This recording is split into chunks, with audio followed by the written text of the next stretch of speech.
welcome to Roses and Reactions. Huh? What I thought was fandom. No, it's not fandom anymore. We can't even say that word. Oh no, why not, Mom? Well, because the last 2 times we did our show, we got yanked off of YouTube because they got us confused. They don't know how to spell. They got us. I got us confused. Yeah, that's totally what I meant, Mom. Yeah, they got us confused with DC Fandom or Fandom. Not even fam. There's not even It's fam. not even an M in it, I don't think. But anyway, so we had to come up with another name for our show. We are now Roses and Reactions. We are not DC Fandom. That's it. So before we begin, this is our first time running the board.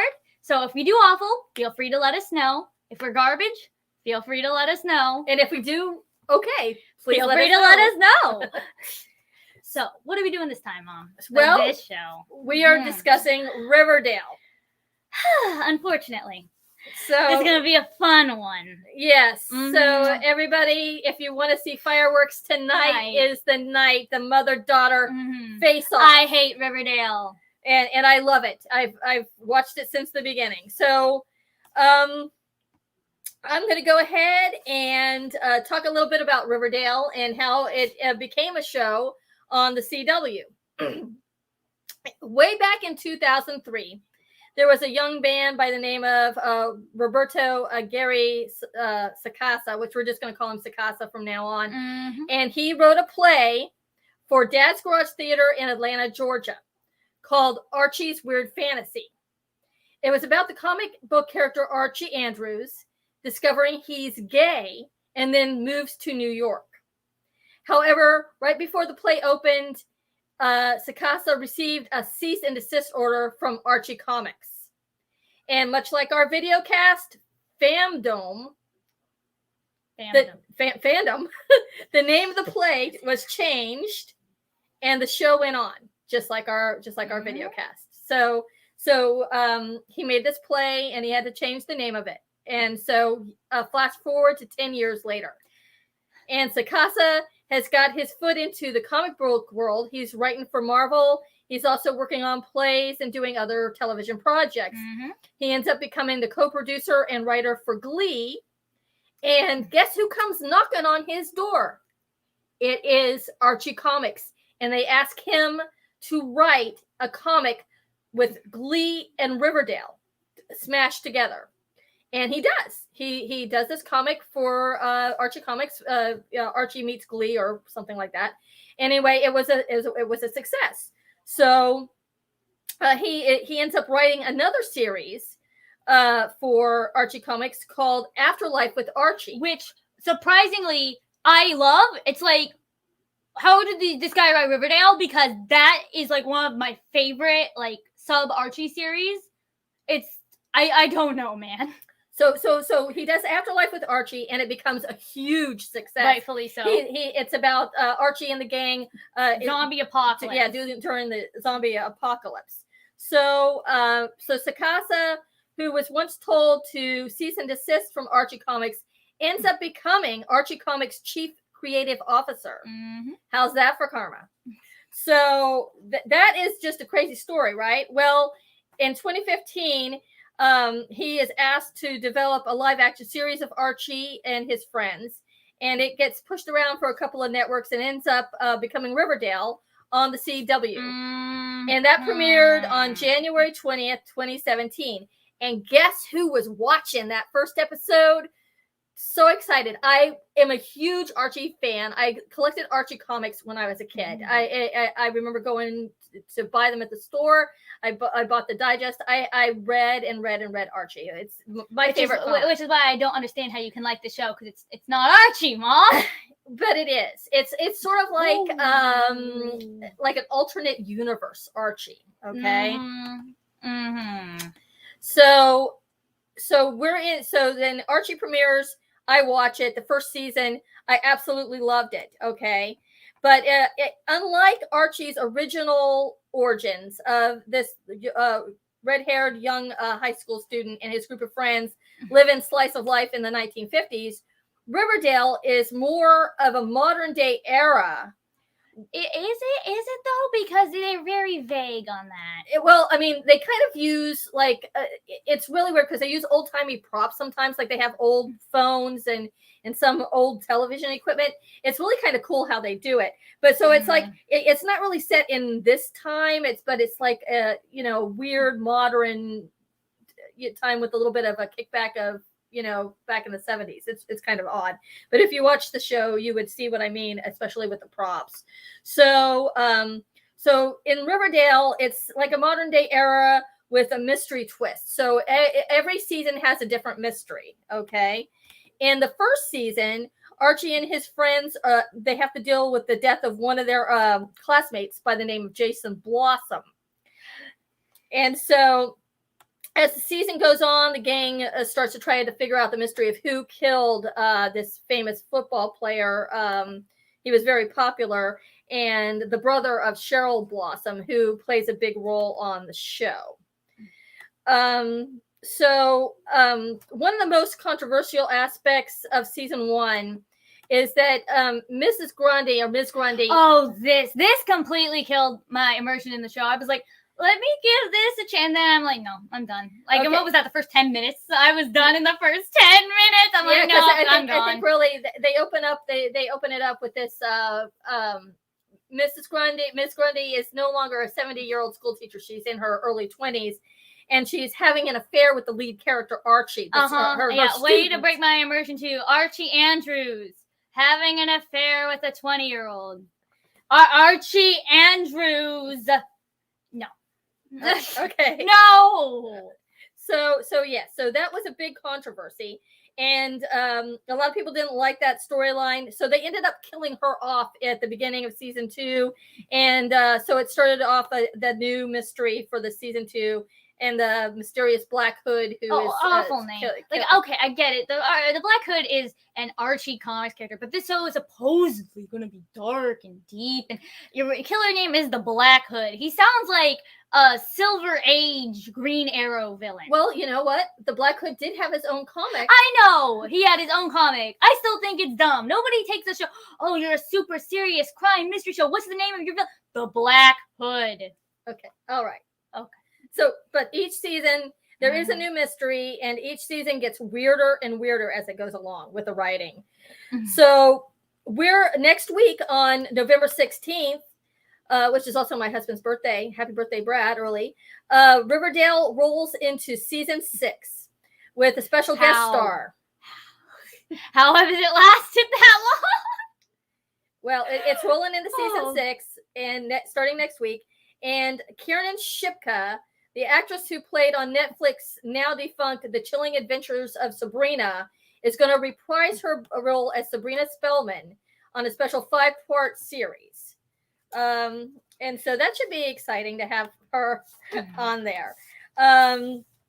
I did not watch The Chilling Adventures of Sabrina. I did. I liked it. I know a lot of people didn't like it, but in my personal opinion, I thought it was nice. So hopefully, no, what am I kidding? I was about to say, hopefully her appearance on Riverdale will make it slightly, no, Riverdale's helpless at this point. And they're going to bring her down with it. It's inevitable. Well, what I do like about the Riverdale series is that they bring in characters from the other shows that they have done. There was Katie Keene was a spinoff of Riverdale, and the show only lasted 1 season, but they did bring some of those characters back in season 5 to just kind of like wrap up storylines, and that was nice. So they're always take care of their own, which is pretty cool. So I think it'll be fun to have Sabrina on the show and to see what she brings forward to this next season. So I've watched the show, like I said, from the beginning. And the first time I was watching Riverdale, Rachel comes into the room and she's like, what is this that you're watching? And I'm like, oh, I'm watching Riverdale. It's based off of the Archie comics. And like within 2 minutes, she's like, this show is trash. And she like storms out of the room. And so it was. No, you don't understand. The clip that I saw was so cringy. It was like, they were like, I forget the context. Like they were holding somebody like with Veronica. They were like trying to blackmail her. Yeah. And they were like, oh, a cool million ought to do it. And then there was a cash register sound effect. this isn't a cartoon. This isn't animated. Why are you playing a cash register sound effect in your super edgy modern teen drama show? So that was like a few episodes down the line. So yeah, you didn't see when I first started watching it. You like walked in like a few weeks later. Yeah. And she's like, well, this show is trash. So over the past couple of weeks, I've wanted Rachel to immerse herself into the Riverdale universe to see if I could change her mind. And and talk about some of my favorite episodes that have been on the show. So that leads us into season 1. We're going to do the first 5 seasons, and season 1 was. Oh, wait a second. Before we get into season 1, why don't? Is there something you want to tell me about Riverdale? Yep, I got a little something special that I prepared. I went back. I did have to, unfortunately, watch Riverdale to even my eyes are somehow still intact and haven't burned out of their sockets.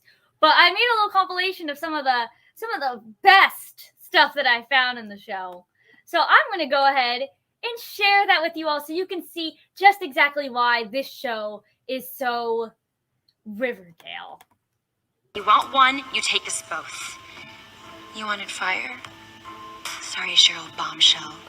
My specialty's ice. I love it. How old are these characters, by the way, Mom? They're in high school. You think you two can take all of us? Try it. You brought backup.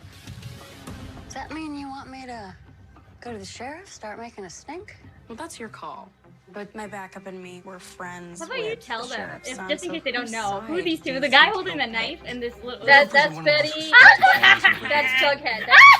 You two are just a couple Centerville Yes, the skunks. Why? Anything Hamburger that was loving in your Jughead. Why? Else we'd have heard about it by now. So why don't you just grab the money and run?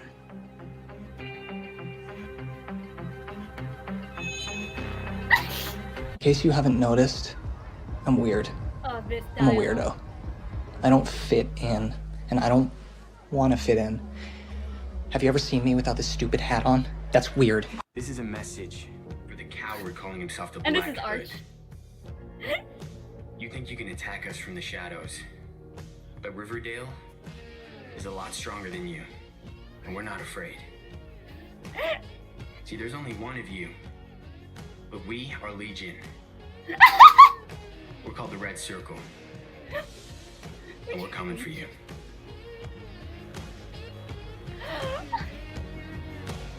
What is this show? We will find you. We will hunt you. And we will end you. If we weren't here, we'd be in high school, joining clubs, trying out for sports. Not me. Archie's in prison. I dropped out in the point. 4th grade Oh. to run drugs to support my nana. You dropped out in the 4th grade? That means you haven't known the triumphs and defeats, the epic highs and lows of high school football. Triplets. Julian, whom I absorbed in the womb, has resurfaced as a doll that's moving around my house causing mischief.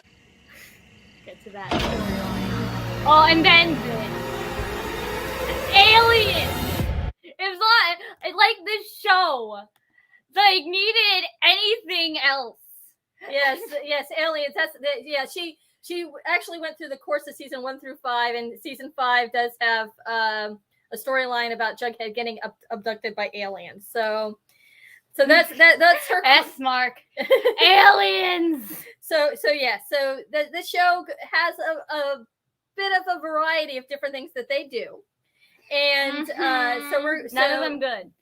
So we're gonna start talking about season 1. That was her compilation cringe clip. My cringe compilation. But she's gonna have more if to I say. have to suffer, so do all of you. So we're gonna do season 1. The episode I picked was called "The Lost Weekend," and it's an episode where Archie and Betty decide to have a surprise birthday party for Jughead, but things don't turn out as they planned. I have a great clip too where the creator discusses this episode, and we see some scenes from that. So clip 2, Rachel. And episode 10 is called The Lost Weekend. It was written by 2 really terrific staff writers, Britta Lundeen and sure Brian about that? Patterson. Jughead's never had a birthday party. We haven't done kind of a big high school party. This is the first time we're doing it, so it's really, really fun. I can damn well make sure my boyfriend has the best birthday of his life. Screw it. I'm with Betty. My dad's away. We can do it at my house. I think we could all use a good time. Betty and Archie are going to throw a very small, very inner circle birthday party for Jughead Jones. How many more people did you invite to this No thing? one. Inner circle only. As often happens with these high school parties, it kind of balloons into a huge keg rager. Did you really think you could have a party without inviting moi? Or me? Chuck Clayton, we last saw in episode 3 when he tried to slut shame Veronica, and then Betty and Veronica turned the tables on Chuck. He swore revenge on them, and this is the episode where he comes back to exact that revenge. Everyone has their secrets. And we've all done our fair share of sinning. That's one thing my dear brother's death has revealed. So let's play a little game to get those secrets out in the open.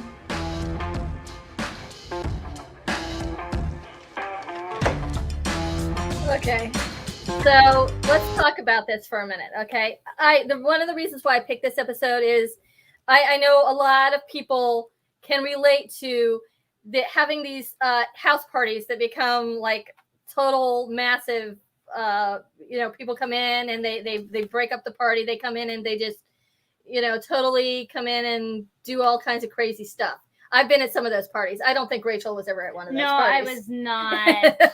But I've been at my fair share of these house parties. So, and the thing about it is that Jughead he's a very private person in the show. In the show, thank you for clarifying. Yeah, he's a very private person. And so having a surprise party, it really doesn't go over well with him.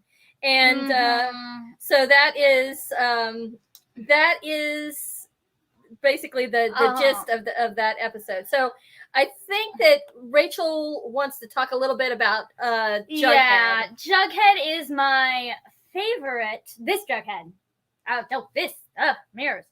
This Jughead is my favorite Archie character. He has been for a long time since I discovered the series. I just relate to him so much. He doesn't want the Archie series is about relationship drama and who will Archie get with, Betty or Veronica. And Jughead's just there chilling, enjoying his life, enjoying food. He's just sort of avid. He doesn't care about all this relationship stuff. And I am with him 100% in that regard in terms of romantic relationships. And we'll get to that a little bit better because this show sort of messes up that aspect of him.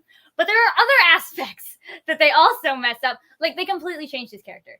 He is no longer the fun-loving guy who likes food and is a good pal to Archie. He's an emo kid who wants to be a writer and is antisocial. And why did you even name this character Jughead? Why? In fact, why is this show called Riverdale and based on the Archie universe? None of these characters have to do with Archie. Let's break this down. Archie Andrews is a football-loving kid who has a good heart. They ruined that in episode 1. Because he is having an affair with Miss Grundy. Already, you've broken the character. You've broken the immersion. This is not Archie Andrews. And in fact, there's something related to a murder case that because of his affair, he could go to the police and help them with this case, but that would expose his affair. If somehow, magically, the comic book Archie got into this situation, he would go to the police, 100%.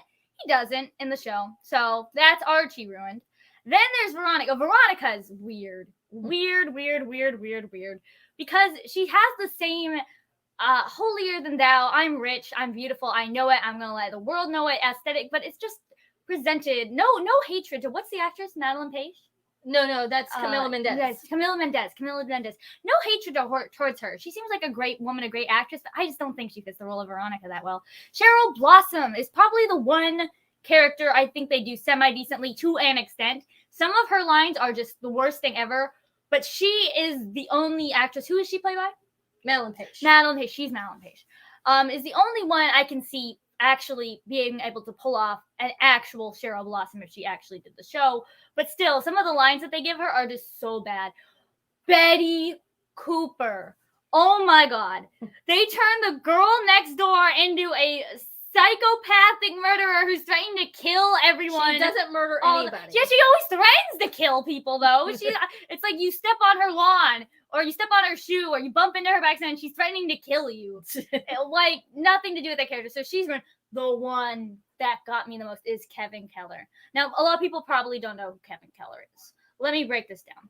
In 2010, the Archie comics released in Veronica 202 a new character called Kevin Keller, who was the first ever gay character in Archie, and he was fantastic. They went out of their way at the end to present like a list of his likes, dislikes, personality traits at the end of that comic to show we are taking this seriously. This guy is not a gay stereotype. He isn't here to be the token gay character. He's here to be a character and actually expand upon the world, and he is absolutely fantastic in the comics. And the show, he's the gay guy. Like, I'm sorry, but that's all he is. Mom, you watch the show. You want to defend the show. What is Kevin's personality? Give me anything other than that he's gay. Anything. I'll take anything. He's Betty's best friend. Yeah, the gay best friend. Great. That's a great way to represent the gay community by having the gay guy have no personality and just be the best friend of one of the girls. 10 out of 10 representation. So, but that's the breakdown of the breakdown of the cast and how this should have just not been called Riverdale and called something. If this was not called Riverdale and this wasn't based on Archie and just called something else, there would literally be no difference in the show. They're not the Archie characters. So why is it based on the Archie universe? End of rant. End of rant. I'm done discussing that. All right. So that is her assessment of the characters. I actually like these characters. I just I've always said that Riverdale is like an AU alternate universe. Yeah, but it's not. That whole thing with alternate universes is that they have to somewhat resemble the characters that they're based on. How is this Jughead in Riverdale have anything to do with what Jughead is like? Like, there's no point in making it an alternate universe if they don't even have any semblance of what the character is supposed to be like. Well, he does wear a beanie, so no, yeah, he does. They say, is that a beanie? Is that a beanie? No, that's a crown. That's not a beanie. They still fail. All right, okay. So we're gonna move on. All right, we're gonna move on to season 2. Okay, fair enough. In season 2, we got the episode I picked was The Hills Have Eyes, where the core 4 characters, Archie, Veronica, Jughead, and Betty, have a weekend getaway at a cabin in the woods, and an impromptu kiss puts some of them ill at ease. Go ahead and play clip 3, Rachel.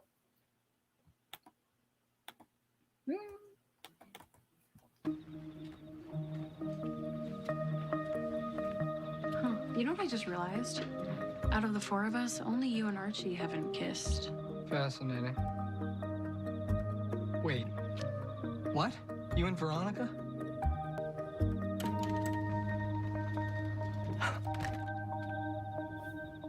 Did it make you feel better? Kissing Veronica? Felt good watching Archie's face. Okay, but did you enjoy kissing her? I know entrapment when I hear it, Betty. Because if you did, I might have to punish you. How? I packed this We'll talk about this in case you later. needed a distraction from your This sleuthing. thing Consider that me thankfully they gotten rid of distracted. later on, I think. Yeah, we'll talk about that then. Don't get me wrong, I love a good floor show, but if this is a response to Jughead threatening your masculinity or whatever... I'm just getting my daily workout in. Well, there are other ways to do that. I'm actually kind of tired, Ronnie. You're kidding, right? I have stuff to say about this, too. A lot of stuff to say about this. A lot. Okay. All right. So, Jughead and Betty have sex. Why don't you explain to the audience why they're having sex, Mother? Please. Jughead and Betty, because they're a couple. Uh-huh. Okay, Yeah. so They are, and I have things to say about that. There are 2 main couples on the show, even though throughout the seasons Archie and Veronica get together with different people. The Archie and Veronica ship is called Varchie. This is what they're called in the show, by the way. And I thought I should point that out. And Jughead and Jughead and Betty are called Bughead, and that and the fans came up with that name, and it kind of stuck, and it actually became canon on the show. Mm-hmm. Yes. So Rachel does not like the Bughead ship, and she has it on a fundamental level. She has a real reason why. Okay. I want to start this by clarifying. Archie comics have always been about relationship stuff. I have no problem with relationship drama being in the show. It's about the love triangle between Veronica, Betty, and Archie. That's fine. Whatever. The fact that what I do have a problem with is that they brought Jughead into it. Why do I have a problem with this? Okay. If you've read an Archie comic before, you know that Jughead typically stays out of stuff like this. He likes food. He doesn't like women. That's his character. Well, in 2016, the show, well, not the show, my mistake, the comics went ahead and revealed that Jughead is a romantic asexual, which, if you don't know, means that he just is, it's part of the LGBT community. He isn't attracted to sex. He isn't attracted to women. He just isn't. And that is beautiful for me because I am asexual. I'm the same. So when the character was revealed as that, it was a big deal to me. I felt seen and represented, and it was just a big deal for me. So this in 2017, when Riverdale came out, I'm like, I can't wait to see what they did. They just completely removed it from his character. I'm not even gonna build up to that. They completely and utterly got rid of it. And I find that, quite frankly, disrespectful, because what if they tried to do that with a gay character from the comics? What if they had made Kevin straight so they can put him in a heterosexual love triangle? That would not have flown. That wouldn't have flown. So why the fact that they just removed Jughead's sexuality is, quite frankly, just disrespectful for me, and I don't think I could ever forgive the show for that. But yeah, so I don't like Bughead. I don't like Jughead with anybody. It's just the way it is. And I don't know if the writers had ill intent while making this decision, but I do know that Cole Sprouse has personally expressed his desire to see the character return to be revealed as asexual, and they just didn't go with that because they wanted to put him in some relationship drama that he had no business being in. So. Because the CW, that's what they do. But like I said, you can't just get rid of a character's sexuality so you can write your plot you want. That's not a negotiable personality trait. Like, I get it. It's an adaptation. Say what you want, but they already stripped Jughead of everything else that he is. They didn't have to take his sexuality with it. Hey, I just want to take a moment because I noticed that our chat, we're not getting all the comments. I do have some comments from my page that I just want to talk about. I want to thank everybody, my friends and everybody who's decided to come on and watch the show tonight. My friend Robert Jason is on, and he's made some very good comments, but unfortunately, for whatever reason, we can't pull them up. Thank you, Garrett, for being on, and Stephanie and Brady. Thank you, everybody, for being on, and I'm sorry that for whatever reason we can't pull up some of your comments. But thank you so much for joining us, and I just wanted to say that because I just noticed that they're on the phone, and for whatever reason we don't see them. And cannot pull them up onto the screen. Hey, Mark, what's going on? Real quick, the reason why you did not schedule your page into the broadcast, so they will not come up on the chat in the show, because you did just a share to your page. You didn't link your page to the show. Am I correct on that? I thought I did. Oh, no, really? For the future. Okay, so that's good to know. Okay. If you did, I've been asking people to move over to the YouTube channel. I've been posting the link. Garrett did that. I see Brady just popped up, so people will come in and say hello to you that way. Okay, bye. Bye. Thank you, Mark. All right, that was a pause, but moving back to Riverdale. My mistake. I don't know. That slip of the tongue. So I wanted to take a minute to talk about the clip that we just saw, and we had Dark Betty. Yes, Dark Betty. It sounds like she's a Star Wars, and Darth Betty. Yeah, well, Dark Betty was like an alter kind of ego character. Well, not even that, but she wears a dark wig sometimes, and it turned out that the actress Lily Reinhart did not like this aspect of her character. She thought it was that her character was being portrayed poorly. And I actually have an interview that I wanted to show about Lily Reinhart taking a stand against the Dark Betty aspect of that character. Lily, I don't think you can reveal this for risk of spoilers, but we kind of got a sense that she was, I don't know, seeking closure, but like when you confront your dad at the end of the season and you kind of walk out of that room and close those doors, I got concerned again as a fan that we wouldn't see the black wig ever again. You're not going to. Yeah. Oh, that's it. You I can refuse. Say. Oh, you don't like it? No. I told Roberto, I was like, that's it. We're good. We're done. We did done it. with the It's fine. No. Done. Did you see the latest little teaser? Yes, I did. It's me like walking over Dark Betty and like she's gone, goodbye. she's dead. Yeah, it was like their way to say goodbye to the black which wig. is true because the black wig is gone. Because I think there was some, people were calling Dark Betty and just imagining Betty in a wig and lingerie, and that's really not what it was. It was kind of, that was a very angsty thing to do, trying to drown someone in a hot tub, very angsty thing to do. I mean, now I think of Dark Betty as just when she has when her rage and anxiety from inside kind of just overflows. It's not the wig and it's not the outfits or the being a cam girl. It's just her inner demons kind of coming out when you see Betty do her self-harm again this season when she's under traumatic, circumstances and under pressure and stress. So she's obviously still battling those demons. But yeah, I think because the wig and the lingerie kind of made it seem like you had a dual personality. Right, but also it wasn't it was almost too campy to represent a darkness. Yeah, it's exactly. No, this girl has real demons and it's not like a character. It's her.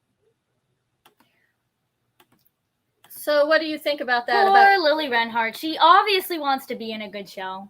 But she, if you watch videos of interviews with the cast, she is you can tell she wants out of her contract.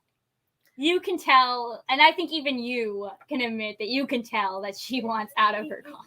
Yeah, I mean, she seems like this. She gets uncomfortable about aspect, but at least she was able to speak up, and they listened to her and did get rid of the Dark Betty character. Mm-hmm. That is something I will admit about this show. The creators do listen to this stuff. Another thing I would like to bring up briefly is Tony Todd is a black character that they introduced to the show, and she felt that her character was Tony Topaz. And her character was being pushed to the side. So she went and talked to the creators about it, and they actually listened and gave her a bigger role in the show, which, you know what? Props to them for listening to the actors and their concerns. I will give Riverdale that. The creators seem like they are willing to listen to feedback and tackle it without just ignoring it and like some other creators would. So I will give Riverdale that. No, thank you for actually saying something positive. Oh, it burns. It hurts to say it. So we're going to move on to season 3. And season 3 was one of my favorite seasons of the series. We've actually got 2 different episodes we're going to highlight here. One of them, which is one of my favorites. Yes. Yeah, we're going to talk about Luke Perry.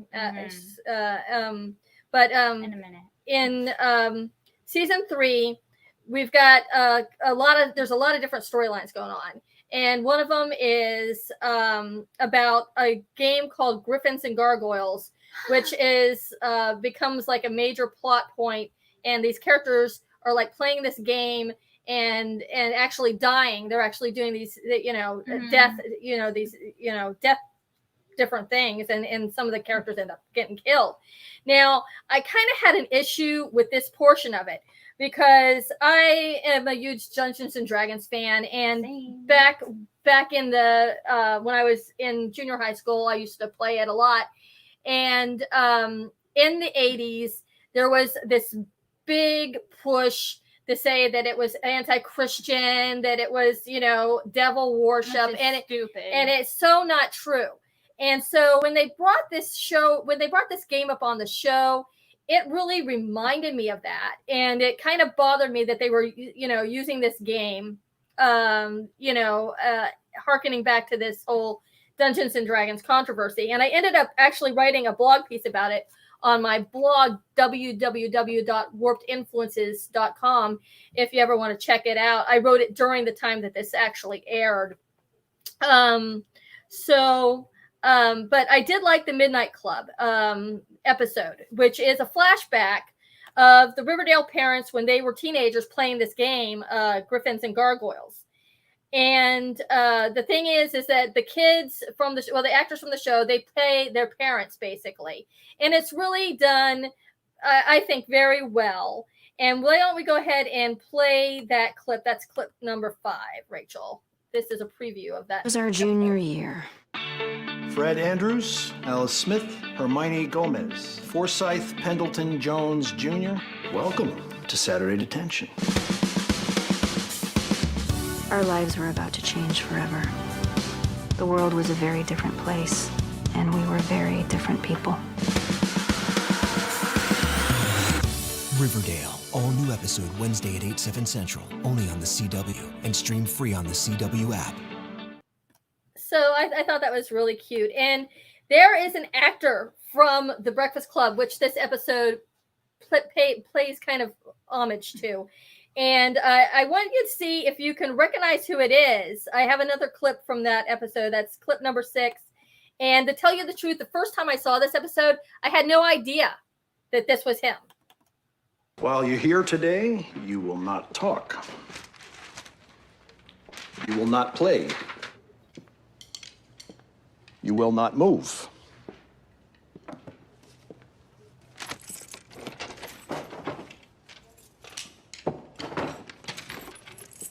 I don't even want you to breathe. Yes. What if we have to pee? You hold it, Miss Samuels. And at the end of the day, you will deliver a 1,000-word essay as to why you're here today. I will be right down the hall in my office all day long.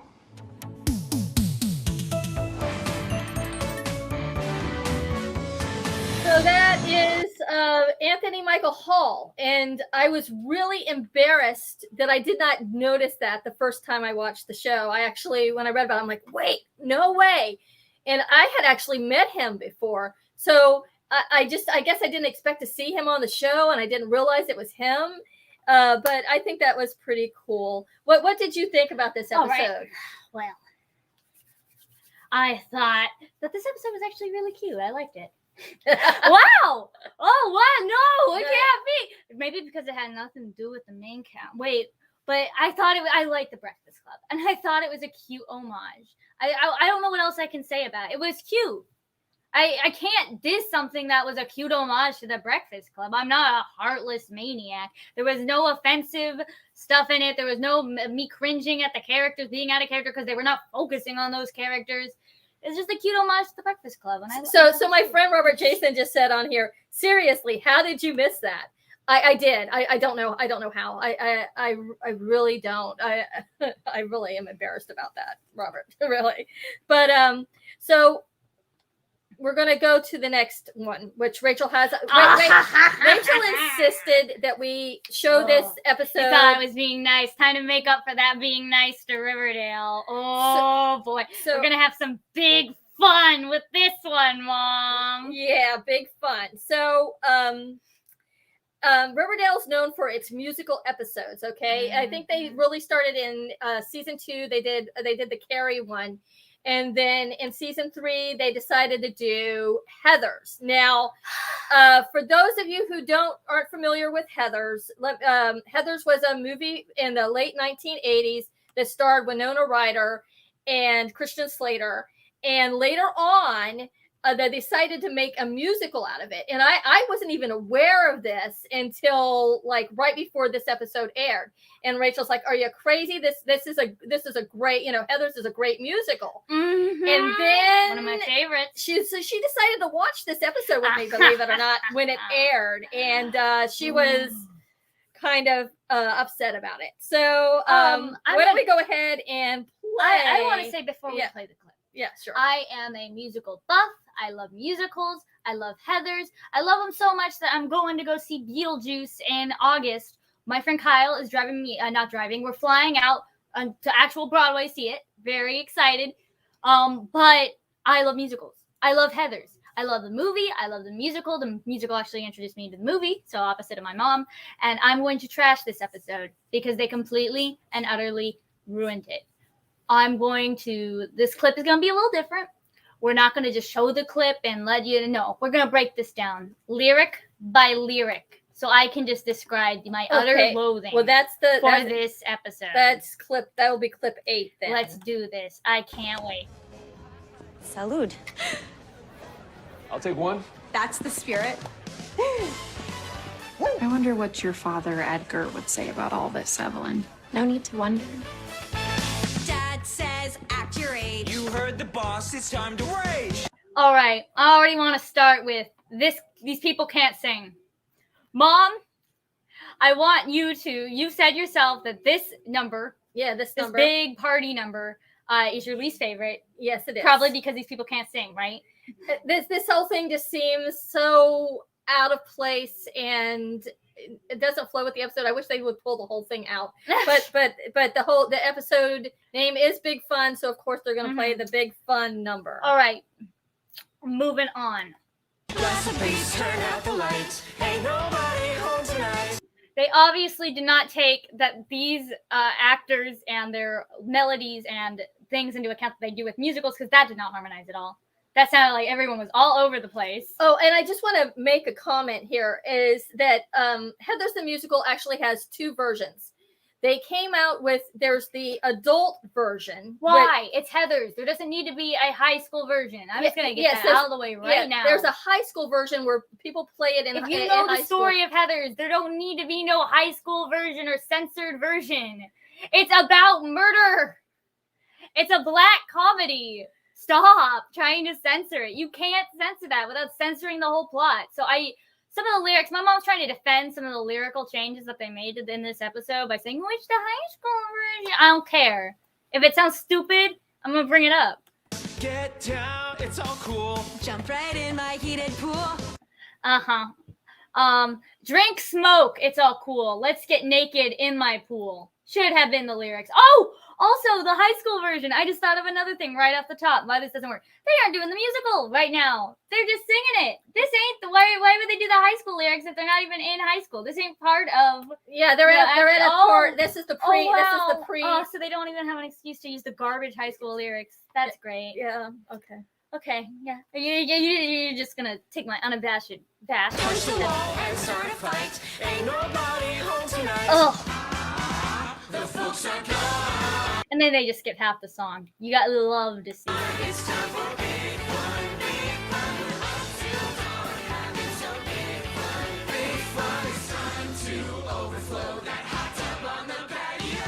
Big fun, it's big fun. I also like to mention that all these actors were just told to do this and like there's no choreography. That's the only choreography they told them to do for this song.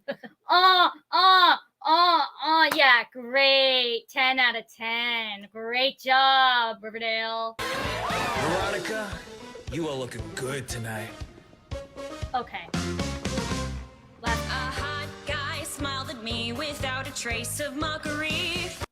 Last comment. I think we're going to end it here, but I need to mention that is the most garbage line in here. This is Veronica Lodge. The reason that this line is in the musical, that they have Veronica sing it, is because she's not used to being popular. So, of course, you'd be like, oh, a hot guy smiled at me without a trace of mockery. The character Veronica, it makes no sense.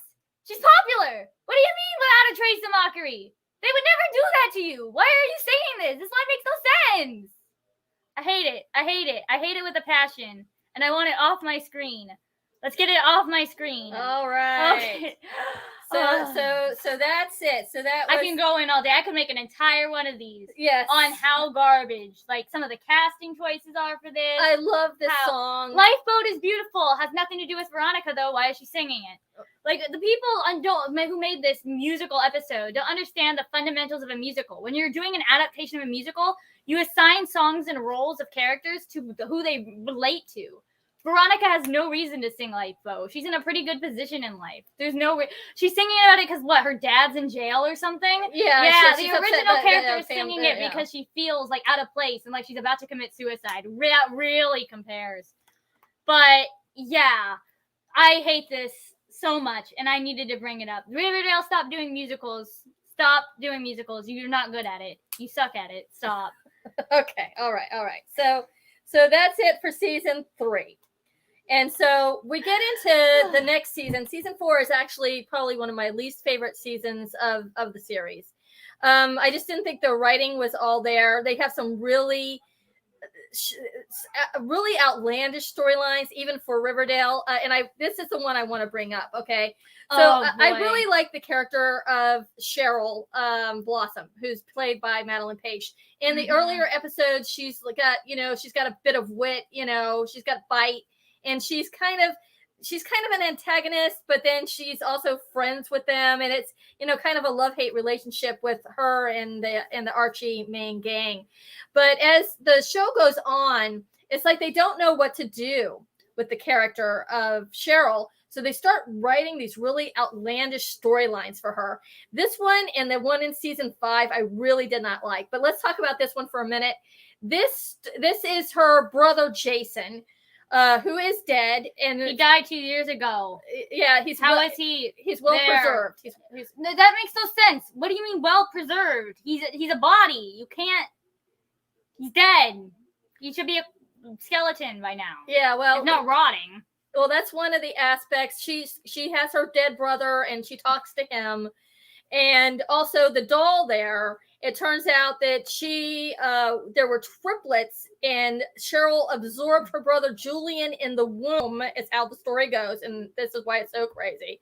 And the doll has the soul of her brother Julian, and it's just crazy. Okay, even for Riverdale standards, this season in that storyline, I just did not like it at all. I didn't like it at all, but there are the interesting part. Well, the main part of the storyline is Jughead gets a chance to go off to a prep school to bolster his writing career. And basically he finds out that his grandfather had written a book series like the Hardy Boys, but the people at this prep school ended up stealing his novel and stealing his ideas. And basically, he never got credit for the books. And Jughead finds this out, and there's a whole bunch of really strange conspiracies between him and these other preps that are kind of the bad guys for this season. And the whole thing is that at the end of season 3, they set up that Jughead had been murdered, okay? And they make it out like Betty. They're ripping off I Know What You Did Last Summer. But, well, not really. Oh, they're homaging it? Yeah, sure. So Betty, Veronica, and Archie are supposedly had murdered Jughead. And this is the story about how that came to be. And it's kind of like a flashback kind of deal. It's really hard to explain. But anyway, this scene here that I'm about to show you is considered probably the most infamous clip of season 4.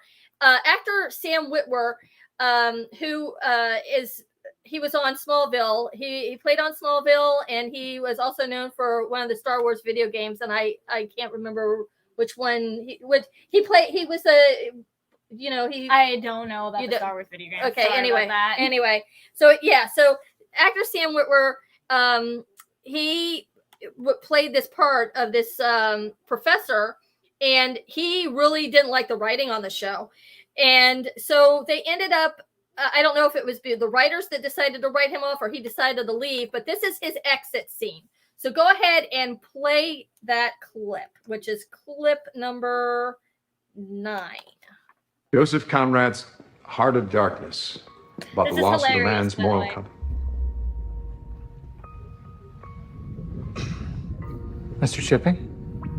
I bet this Are is you how okay? every Riverdale actor wants to leave the show. I'm or at sorry, least what they want to do Jughead. when they get home after I filming. couldn't help you.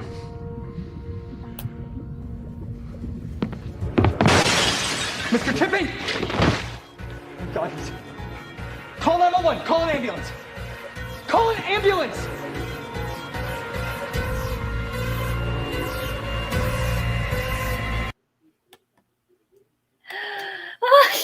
This show. He just like, I want to get out of here. I got my paycheck. Let me go. And then he just jumped out the window.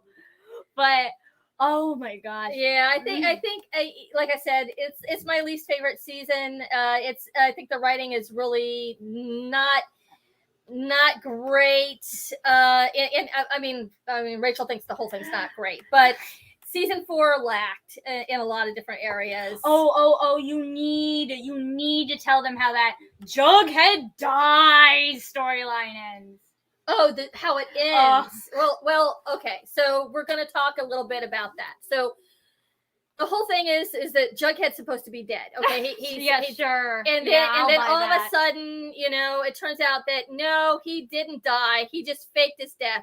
And that's the thing about Riverdale is that they are really good about dropping plot points. The quarantine was horrible. Yeah.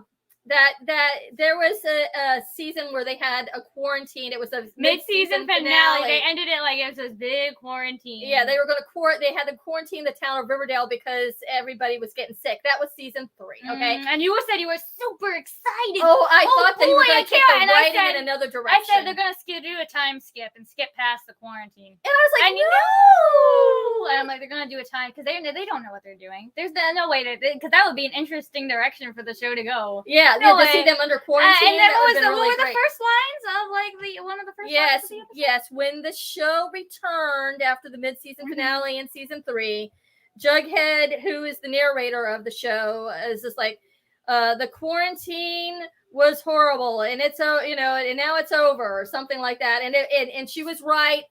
They didn't know what to do with the quarantine. They like set it all up for this cool quarantine storyline, and then. The writers do this all the time. They set up storylines and then they just don't follow through because they're like, "Oh, this would be such a good idea. Write it in." Well, where are we gonna go with this? And here's another one, which you probably remember. I told you about this. That there was an episode where Archie is he's escaped from jail. I believe it's that season, and he's out in the woods living in a cabin, and he gets attacked by a bear. And you think that he's dead. Yeah. And then in the next episode, Jughead says, Archie died. His spirit died. But he was still with us, but part of him died that day that he fought with this bear. And it's just like, not. But yeah, I love this show. Because it's so corny. Why? But that's what we want to talk about, these drop storylines, because it's true, they drop them, and that is that does happen for real. Oh, look, let's pull up that one. Hey, Robert, soap opera, very true, very true. That's true. So so that was season 4, my least favorite episode. My least favorite season. And then we go to season 5, and what they decided to do with that one was do a time skip. And the time skip, what do you mean? There's Cheryl Blossom, and she looks just how 1 year, 2 years, she looks exactly the same. What I want to say 7. I'm not. She looks exactly. All the characters look exactly the same. What do you mean 7-year time skip? Yeah, they graduate. They don't show them going to college. They come back to Riverdale, and they're actually they're adults. But they all kind of do look the same. You're right. So okay. So with Night, so what I wanted to talk about was the episode Night Gallery. Okay, and this season I think flows a lot better. They have a lot of different storylines that are kind of crazy with that supposedly the Jughead gets kidnapped. And what about the mystery of why all the characters look the same? Yeah, that's also a mystery. But one of the episodes is called Night Gallery, which is an homage to the Rod Serling series. And it has like 3 small little vignette anthologies based on paintings that Yeah, that I made. Yeah, paintings that I made. Cheryl Blossom. Great Cheryl Blossom made, because Cheryl has become like this painter, and she's secluded in this house, and she invites somebody over, and they talk about these paintings. So let's go ahead and play that clip from season 5. This is Betty's vignette part. We're not getting through to him. I have to push harder. Okay, appealing to his humanity didn't work. But maybe if he believed that he was actually going to die, maybe then he would talk. Why don't you just kill him, Betty? Mom, come on. That scumbag killed my daughter. It's not gonna make you feel any better. I'll feel better knowing that my daughter's killer's dead. So do it, Betty. As your mother, I give you permission. Kill that monster. Because murder. I want to try one more thing first. Yeah, I don't know why she's asking Betty either. She's always saying she's gonna kill people, but she never follows through with it. Yeah, and she doesn't this time either. She's getting about to, and Also, the guy ends up. What a killing himself. realistic mother-daughter relationship! Don't you love it when you ask me to kill people for you, Mom? Yeah, Rachel. That driver who just cut me off the road. So I want you to kill him. Yeah, I'll do it for you, Mom. Yes. Let's go to the murder aisle in Home Depot and do it. So that's it. So that was season 5. It's a time skip, and then we're going into season 6 starting next week. And unfortunately, it's maybe it'll get canceled. Like that might be the biggest plot twist I'm waiting for. The CW actually decided to cancel a show. That's bad. Please. I'm really kind of concerned because the way that they ended season 5, Cheryl Blossom. What do you mean concerned? How could it get worse? Well, Cheryl Blossom is the queen of the bees. Well, she was a queen of the bees. Yeah, she started this church, okay, in season 5. It's kind of a weird storyline. Yeah, it became kind of a cult. And let's talk about the cults for a minute. How many cults do you think have been on Riverdale? 4, right? I believe it's 4. Yeah, Yes. I believe there's been 4 cults. Why? Stop it with the cults. Get an original plot line. The Sisters of the Mercy. Quiet Mercy, the D&D cults. D&D. Let's be real. There was the farm, which harvested organs, and now Cheryl's honeybees cult thing. So at the end, she's against Betty and Veronica and Jughead, and that's how it ended on season 45. 5. That's how it's gonna be by the time the show ends. So now Cheryl is against the people in the town, and she's like, into witchcraft or whatever. And season 6 is starting off with this whole weird thing. I can't wait for the devil comes to town. I bet it's gonna happen. The devil coming to town was horrible. We'll see. And Sabrina makes her debut in this 5-part series, it's a special series that they're doing starting next week. Now, in all seriousness, there are certain episodes of Riverdale that I absolutely love. Okay, this is one of my favorites. This is a very sad episode. As mentioned, Willow mentioned before about Luke Perry. Luke Perry played Fred Andrews, Archie Andrews' dad. And during season 3, he unexpectedly passed away. A shock to everybody. Everybody on the set was very moved by it. It was unexpected. It was sad, and they had to basically rewrite a lot of the show at the end of season 3 because of it. They had to write him out of a lot of the scenes. They had to rework it. So at the beginning of season 4, they decided to do a tribute to Luke Perry, and that there is Shannon Doherty, who played on 90210 with him. She was Brenda. And, she played the girlfriend of Dylan, which was Luke Perry's character on 90210. So I thought it was really awesome that they got her to guest star on this show. And what happens is Fred Andrews, on his way home one day, her car has been broken down. The stranger on the road. He tries to help her, get her car back up and running. And he gets hit by a driver coming down the road at a high pace, and Fred Andrews dies. So the whole thing is about he's in another town. They go to take the kids go to get his body and bring it back to Riverdale. And we have a quick clip from this episode, which Rachel, you want to tell them what happened when we were looking at that clip? My mom cried. She cried while we were reviewing the clips.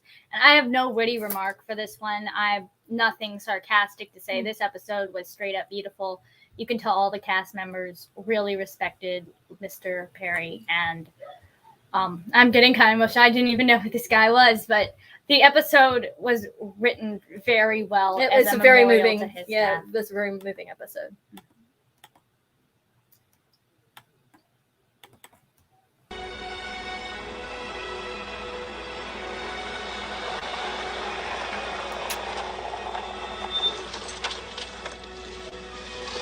Everything all right, Mr. Jones? Everything's good, Red. I heard what you and Jug and the girls were up to, and I wanted to be a part of it. I'd like to give your dad a police escort the rest of the way home, if you're okay with it. He deserves it. Yes, sir. All right.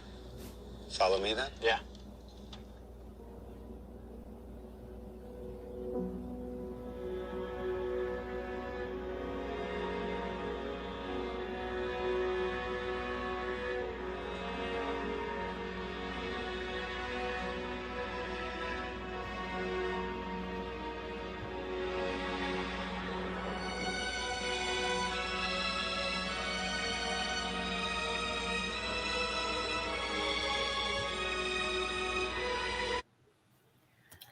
Okay. Yeah, it's a very moving scene. It's a very good episode. It's so well written, and you can tell it was written from the heart. You can tell that it was written as a passion project, and everybody involved in it was very well.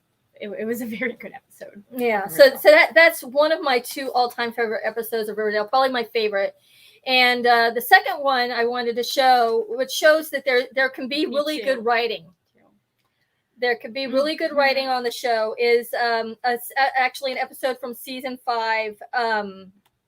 It's called Citizen Lodge. It's actually a sort of origin story of how the main villain antagonist throughout this entire series, he came on board actually in season 2. What a wonderful actor this guy is. And it's his origin story about how he grew up to become Hiram Lodge. And why don't you go ahead and play a clip from that?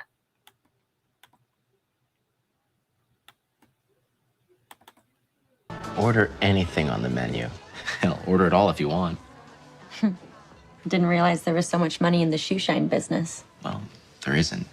But that doesn't stop my dad from working like a dog, day in and day out, to provide for my mom and me. I can relate. My mother sacrificed so much working at the 5 Seasons, all to make my life a little easier. I wish there was a way to repay her. Exactly. It's part of the reason I got this other job. Oh, yeah? Where? Doing what? Making deliveries for Vittorio Alto. You mean Vito, the gangster?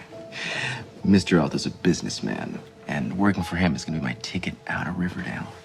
What can I get you two? Hamburger with a side of onion rings, please. Same for me, Bob. And a chocolate shake. 2 straws.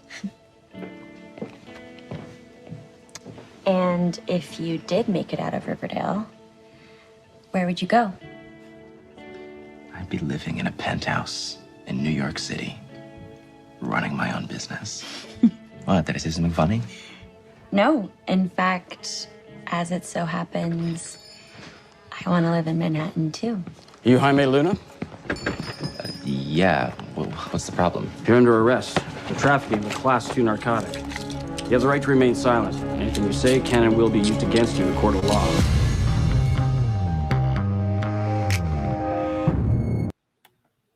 This backstory was so well done that it was one of the two Riverdale episodes that ever made me cry. And the first, all the actors they got involved with it were really good. It was like a legitimately good episode of television, which makes me even angrier. Riverdale, you can be good. What are you doing? You have the capacity to be well written and a well acted show. What are you doing? So why do you have to be Cheryl Blossom, Queen of the Bees? I'm weird. I'm a weirdo. Trash and Dungeons and Dragons talking about evil possessed dolls when you could be doing this. So every now and then they do throw in one of these really well written shows and Needle in a haystack, though. But so that's it. So Rachel, now that I've shown you these episodes of Riverdale, that now that I've forced this upon you, even though you've told me for years it's trash. You've actually made me turn it off at times when you were at home. Have I changed your mind at all? I still hate the show. Will forever hate the show. However, if you like the show, I used to think if you like the show, you're stupid and you're crazy. But you know what? Watching some of these episodes, the Cheryl doll in the womb, fetus, triplet storyline kind of made me think, I can see why people would think that this is so bad. It's good. I love The Room. Room is one of my favorite movies of all time. I get ironic enjoyment out of it. This doesn't do it for me, but I can honestly see why. If you enjoy it, ironically, if you think this is the funniest comedy on TV, good for you. Go for it. That's all well and good with me now. So you know what? Your efforts may have been in vain trying to convert me, but at least you chance to change my mind on something regarding this show. So well, that's something. So that's it for Riverdale. And we won't be back in 2 weeks because that's the Thanksgiving holiday, but we will be back the following week in December.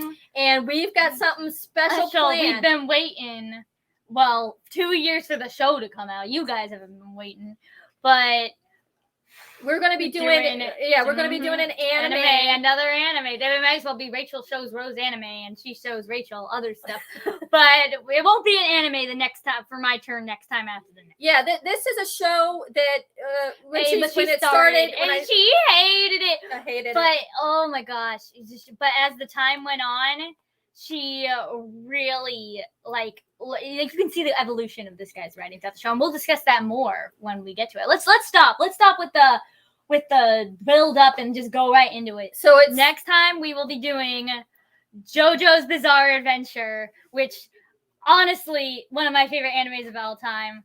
I cannot wait to discuss it. And thank you, Robert Lee, for awesome show. Thank you. Okay. We appreciate it. Everybody who came on today. Thank you so much. Your comments mean the world to us. The fact that people like seeing us mean the world to us. And I cannot wait for the next show. Thank you. I hope you all tune in. Even if you aren't a fan of JoJo's Bizarre Adventure or even know what it is, come on, because we'll educate you. We'll educate you. We're gonna break it down season by season, and there's a new season coming up. So we'll get you all caught up for the new season of JoJo's Bizarre Adventure, which is going to be on Netflix. So everybody, thanks again. Thank you so much. And bye. We're gonna say bye.